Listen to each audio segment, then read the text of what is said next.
สวัสดีตอนเช้าๆพี่น้องมื้อวันที่26พฤษภาคมเป็นมื้อที่ฝนตกตั้งแต่3 ทุ่มเมื่อขึ้นตอนนี้ฮอด7 โมงเช้าตั้งแต่3 ทุ่มฮอด7 โมงเช้าฝนตกแห้งเบิดขึ้นสอดแจ้งแล้วมันโดนโพดFC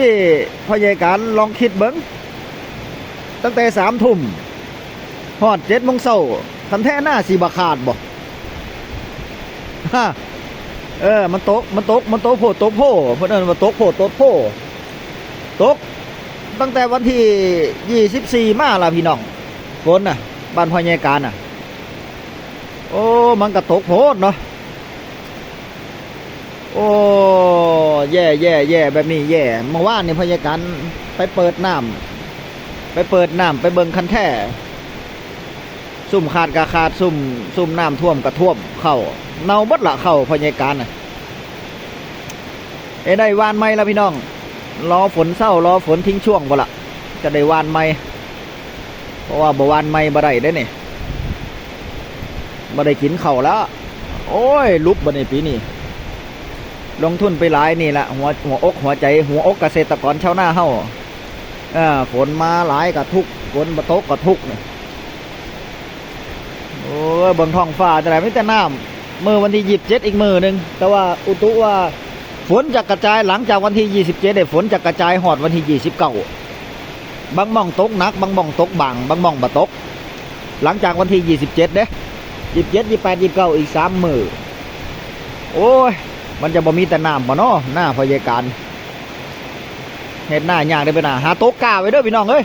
ถ้าเป็นแบบนี้เนาะครับเนาะหาโต๊ะกาไว้ถ้าโต๊ะกานี่จะโอเคอยู่พยาการว่าโต๊ะกาไว้ตกหลายโพดนี่ล่ะไปใส่บ่ได้เลย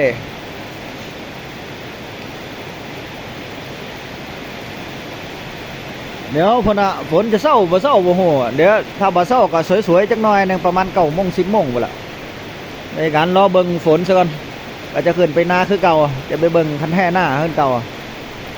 ทำใจเอาเด้อขึ้นไปคราวนี้พี่น้องขาดเบิดล่ะมันตกตั้งแต่3 ทุ่มมาเด้บ้านพญาการน่ะมาขึ้น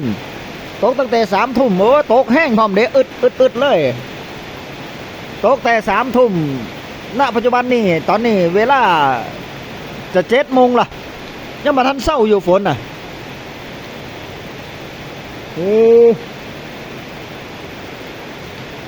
เนี่ยเพิ่นว่าฝนจะถล่ม5 มื้อกับ5 มื้ออีหลีเนาะ5 มื้อกับ5 มื้ออีหลีแหละฝ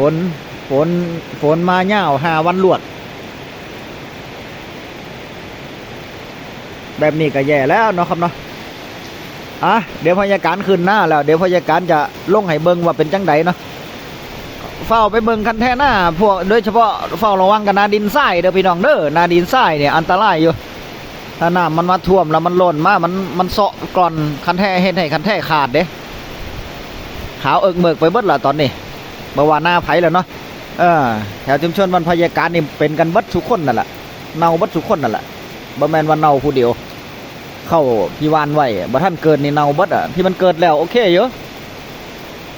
ที่มันเกิดแล้วก็ปลอดภัยเจอกันใหม่คลิปหน้าพี่น้องคลิปนี้สั้นๆเนาะครับนะมาแจ้งให้กับ FC ว่าฝนตกตั้งแต่3 ทุ่มฮอด7 โมงเช้าตอนนี้ยังบ่ทันเช้าอยู่สวัสดีครับ